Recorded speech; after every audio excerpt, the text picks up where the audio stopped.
காலையில் எழுந்து நம்ம வேலைக்கு போகிறப்ப நம்ம என்ன பண்ணுவோம், எல்லாம் ரெடி பண்ணிவிட்டு நம்ம ரொம்ப காஸ்ட்லி பர்ஃப்யூமை நம்ம அடிச்சுட்டு போவோம். எதுக்காக நம்ம பர்ஃப்யூம் அடிக்கிறோங்க?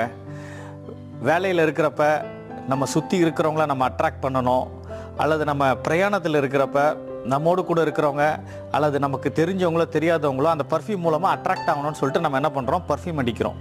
ஆனால் கொரிந்தியர் 2:15 சொல்லப்படுகிறது, you are the aroma of Christ, கிறிஸ்துவின் நற்கந்தமாக இருக்கிறோம் என்று சொல்லி. அதே போல் நாம் எந்த இடத்துல இருந்தாலும் சரிங்க, வேலையில் இருந்தாலும் சரி, அது நம்முடைய அலுவலகத்தில் இருந்தாலும் சரி, அல்லது பிரயாணத்தில் இருந்தாலும் சரி, எந்த இடத்துல இருந்தாலும் கிறிஸ்துவை நம்ம என்ன பண்ணணும், வெளிப்படுத்துகிறவர்களாக இருக்கணும். ஆண்டவருடைய அன்பை வெளிப்படுத்துகிறவர்களாக இருக்கணும். அதுதான் அப்போஸ்தலனாகிய பவுல் கொரிந்து திருச்சபைக்கு எழுதும் பொழுது 2:15 சொல்றாரு, நம்ம கிறிஸ்துவின் நற்கந்தமாக இருக்க வேண்டும் என்று சொல்லி. நம்முடைய வாழ்க்கையில் நம்ம கிறிஸ்துவை வெளிப்படுத்துவோம், கிறிஸ்துவை நம்ம பிரதிபலிப்போம், கிறிஸ்துவை போல நாம் வாழ்வோம், பிறரை கிறிஸ்துவுக்குள்ளாக நடத்துவோம். ஆமென். இந்த நாள் உங்களுக்கு ஆசீர்வாதமாக இருப்பதாக. ஆமென்.